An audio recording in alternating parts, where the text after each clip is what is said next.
estamos de vuelta a las 8:45. Vamos a hablar con Javier Ziurliza.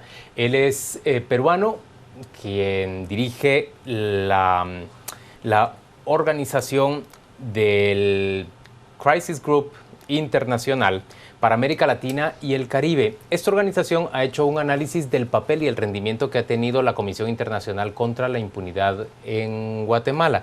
Y en términos generales ha analizado cómo ha funcionado en el país y supongo que habrán estudiado, pero eso es parte de las preguntas que le queremos plantear, si su ejemplo es replicable en otras zonas del continente. Y quisiera arrancar por ahí. ¿Lo es o no lo es? Sí y no. Creo que la CICIG muestra, específicamente en este caso en Guatemala, de cómo son necesarios mecanismos extraordinarios frente a la ineficiencia de los estados para atacar dos temas que están profundamente relacionados: la corrupción en la administración pública y la impunidad derivada de la ineficacia de los procesos judiciales. Y así como en Guatemala esta comisión le tomó varios años empezar a mostrar resultados que son notorios en este momento, en otros países también se empieza a pensar en mecanismos similares. La próxima semana, el 10 de febrero, se instala en Honduras la misión de apoyo a la lucha contra la impunidad de la OEA, y en este momento funciona en México un grupo especial de trabajo sobre un caso que es el de los desaparecidos de Ayotzinapa en Guerrero. Como característica común, que son organismos de investigación internacional que actúan con independencia y autonomía, pero con la mirada puesta en fortalecer instituciones públicas, que ha sido y le tocará el rol a la CICIG en los próximos años, en los 2 años que le faltan. Ahora, doctor, cuando se crea la CICIG, en el mandato se establece que va a investigar la existencia de cuerpos ilegales y aparatos clandestinos de seguridad. Esta es una figura que posiblemente no sea común a otros países latinoamericanos, y uno de los grandes retos es poder definir cuál es esa frontera que a veces se vuelve tan difusa entre un SIAC y una banda del crimen o de la delincuencia, digamos, común. Yo creo que detrás de estas denominaciones hay una estructura que es continua, que son las economías ilegales. Llámese narcotráfico, tráfico de personas, corrupción en el sistema de aduanas. Son temas que han atravesado y atraviesan nuestros países de manera continua. Lo que va evolucionando es el tipo de organización que lo controla. Si en los 90s teníamos estos carteles de la droga, como el cártel de Medellín, el de Cali, que centralizaban el negocio ilícito, eso se va dispersando progresivamente, y ahora lo que tenemos son redes criminales que mezclan política por un lado y economía, influencia en el funcionario público y manejo de esas economías ilegales con inmensas ganancias. Como lo dijo el comisionado Iván Velázquez en una entrevista que le hicimos a propósito de este informe, no es que la CICIG haya cambiado desde el 2007 al 2015, son las CIACs las que han cambiado. Y por eso ahora se entiende que lo que hay que hacer exactamente pero ahí es luchar está, contra esas redes. Vale la pena la discusión. ¿En realidad cambiaron las CIACs o es que por fin aprendimos a entenderlas y nos dimos cuenta que, sea desde las aduanas, sea desde el Ministerio de Comunicaciones, desde la proveeduría de medicamentos, o imagínese usted desde cualquier fuente de corrupción, se nutren para penetrar un sistema político que está prácticamente secuestrado por ellos? Bueno, las redes ilegales tienen como característica común que tratan de, como se dice en términos empresariales, de controlar verticalmente el negocio, desde la producción del recurso mínimo, como por ejemplo la droga, hasta la distribución de ese recurso. Eso ocurre en el sector salud, de lo que se hablaba hace unos minutos en este programa, hasta las economías ilícitas más abiertas.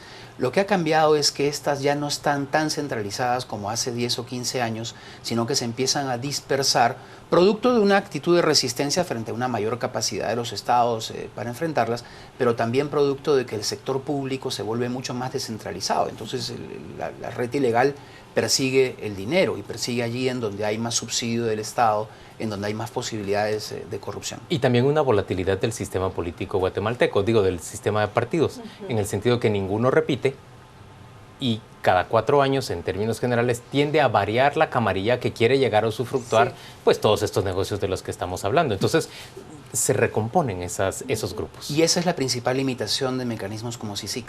Te pueden dar un gran resultado en la lucha contra ciertos casos de impacto, pero mientras el sistema político, el sistema judicial, el sistema de representación en general de una sociedad no cambie, entonces el éxito siempre será limitado. Mientras no haya reformas que hagan que estos impactos de los casos trasciendan el nombre específico, el caso específico, pues es poco lo que se cambia. Dos temas ahí fundamentales relativos al financiamiento.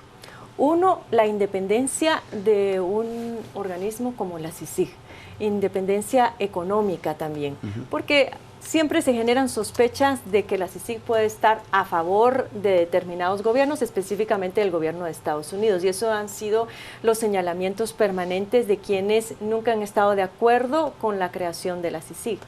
Y por el otro lado, una CICIG que recibe bastante financiamiento de la cooperación internacional, pero que se encuentra con una situación distinta por parte de las instituciones nacionales, que más bien se les va cerrando la llave. Entonces, cualquier esfuerzo que vaya haciendo la CICIG finalmente no tiene una correspondencia por parte de los organismos del Estado.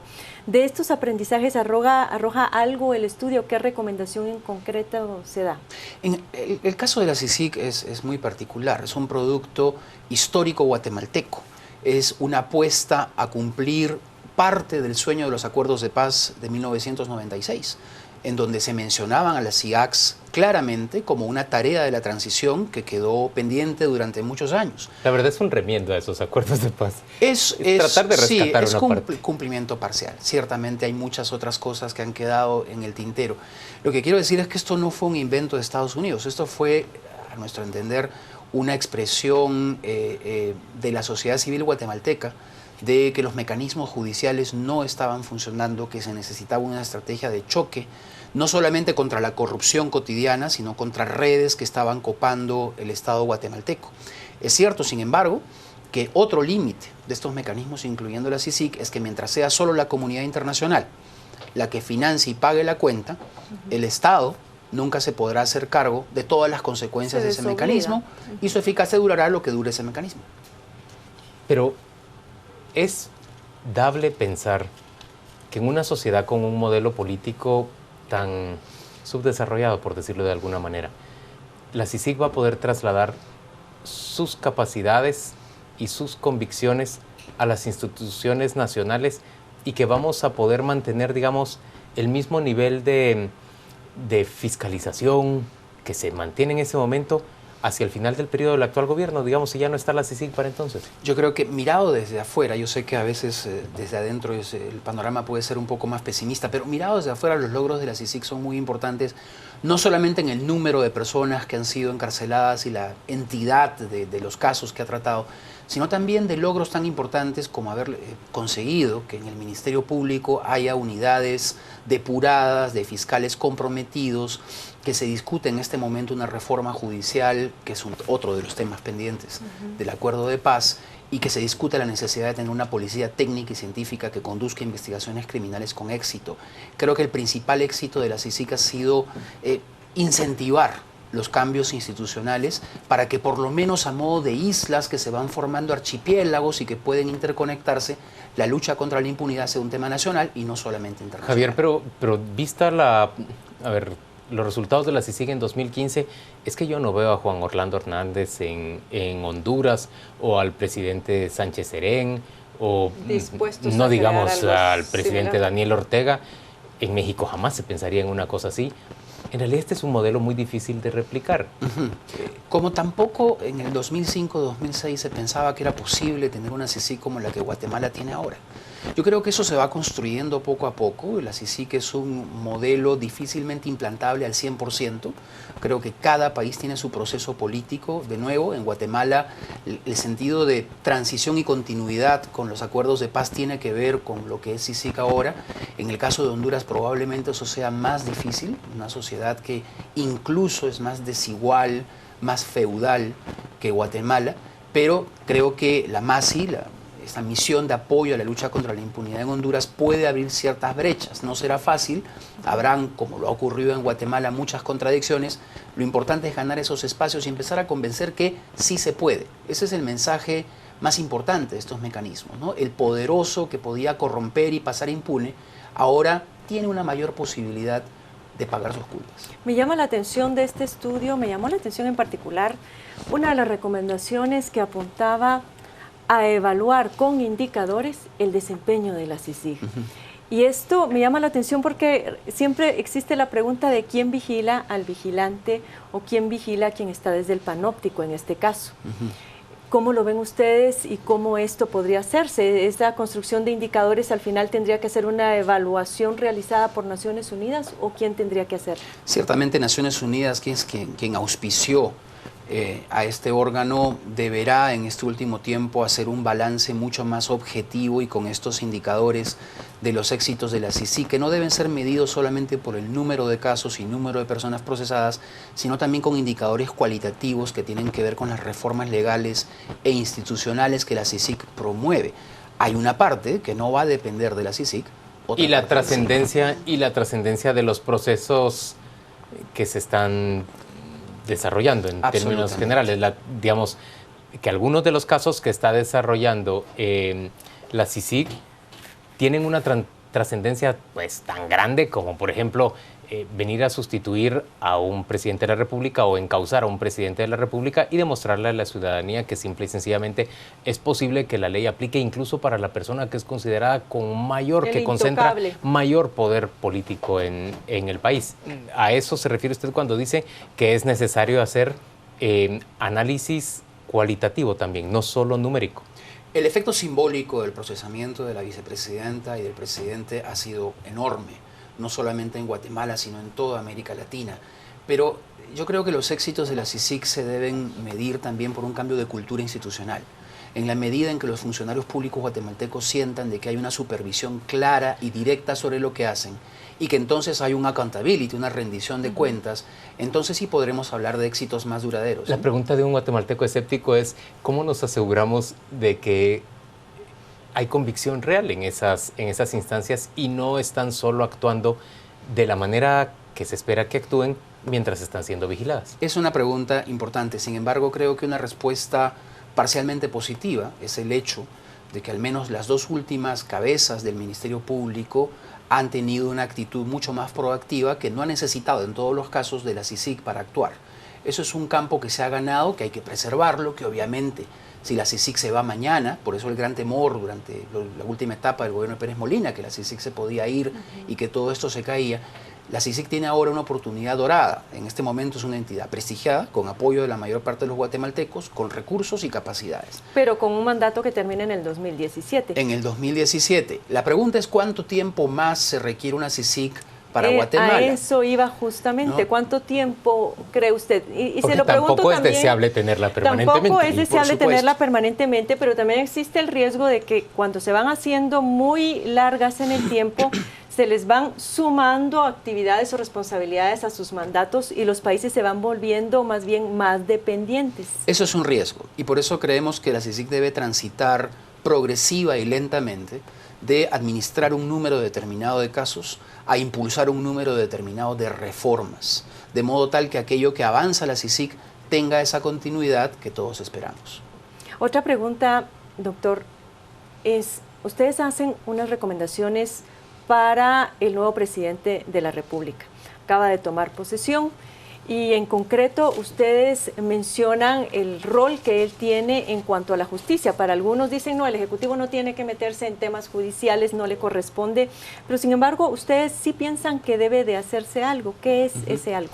El presidente sin duda tiene capacidad de iniciativa legislativa, de incentivar el debate público, de convocar a los otros poderes para cambios y hemos identificado 3 áreas que son absolutamente esenciales. Primero, promover una carrera judicial sistemática, que hay una meritocracia en los fiscales y en los jueces y que no sea entonces por favoritismos políticos o coyunturales que se les nombren. En segundo lugar, que haya una policía de investigación científica que dirija la investigación criminal de una manera eficiente. Y el tercero es la reforma de la ley de partidos políticos para asegurar que el financiamiento político en Guatemala por primera vez sea transparente, limitado y administrado por el Estado y que no se vea penetrado por intereses particulares. Javier, todas esas reformas son esenciales sin duda, pero quizá haya otra prueba cualitativa que aún es necesario pasar en el país. CICIG actúa en cierto momento, cuando todavía era presidente Otto Pérez Molina, en contra de un cuatrero, pero un cuatrero a gran escala en el nororiente del país, que tenía sometidas a instituciones judiciales, Ministerio Público, gobernador, alcalde, policía, a todo el Estado lo tenía sometido, y él asolaba la región y le robaba mujeres, hacienda, ganado, lo que fuera, a quien se le diera la gana. CICIG lo captura, lo conduce a prisión, se mantiene en prisión todavía, pero el Estado no reacciona y toma control sobre esa región. En el sistema penitenciario se produce algo semejante. CICIG captura a un reo muy prominente que fue acusado del crimen de Monseñor Gerardi, cuando estaba haciendo uso de unas granjerías que él tenía, como salir en el momento en que quisiera de la prisión. Le demuestran además que maneja un control para trasladar a reos y rentabilizar ese traslado de reos narcotraficantes y reos muy peligrosos y ofrecerles seguridad. Y el Estado tampoco se vuelca, una vez que se ha demostrado esto, a cobrar control de ese sistema penitenciario. En este momento hay unas ciertas evidencias de que bajo el protectorado de CICIG el Ministerio de Gobernación querría cumplir con esta clase de cosas. La pregunta es, ¿cuándo va a empezar a ocurrir esto sin necesidad de que CICIG empuje a esas instituciones a actuar? Ahí habrá pasado una prueba el sistema. Esa es la pregunta clave. Y yo creo que el comisionado Iván Velázquez, por la experiencia que tuvo en Colombia, que fue precisamente la de desmontar organizaciones paramilitares a través de investigaciones penales, pero que fueran complementadas con acciones que expresaran el deseo del Estado de ocupar el territorio y de satisfacer en servicios públicos de acceso a las personas que antes dependían de estos caciques, en el caso de Colombia, estos paramilitares. Yo creo que el comisionado Velázquez lo entiende muy bien, y sin embargo creo que es la parte que al Estado le cuesta más, porque es muy fácil esperar que el derecho penal, los fiscales y los jueces resuelvan problemas estructurales del país, pero lo importante es entender que la justicia penal tiene un límite. Claro. El límite es el caso. Si no tienes una acción concertada del Estado que garantice la seguridad a los ciudadanos, que le ofrezca alternativas, esto es un círculo. Javier, muchas gracias por acompañarnos a las 8:45. Vamos rápidamente con nuestra compañera Rocío Lazo. Ella nos cuenta qué se comenta en redes sociales sobre esta conversación. Juan Luis, buenas noches. Vamos a conocer su opinión nuevamente. Evidentemente, Iván Velázquez y la CICIG no estarán para siempre, así que ¿qué papel cree usted que debe tomar el Estado y los ciudadanos para combatir la corrupción? Esperamos sus comentarios. Axel Soria nos dice, cuando llegue ese día solo quedarán bonitos recuerdos. Volveremos a nuestra verdadera realidad, impunidad y corrupción. Gavita Durán nos dice, creo que en Guatemala urge la pena de muerte, con nada más se compone. Y por último, Juan Carlos Luna, los problemas no se solucionan con instituciones ilegales, no tiene sentido y se debilita el Estado de Derecho. Les recordamos que en Facebook nos encuentra como Canal Antigua y en Twitter como @Canal Antigua. Mientras tanto, conoceremos todo sobre el mundo deportivo y lo invitamos a que nos sintonice a las 10 p.m.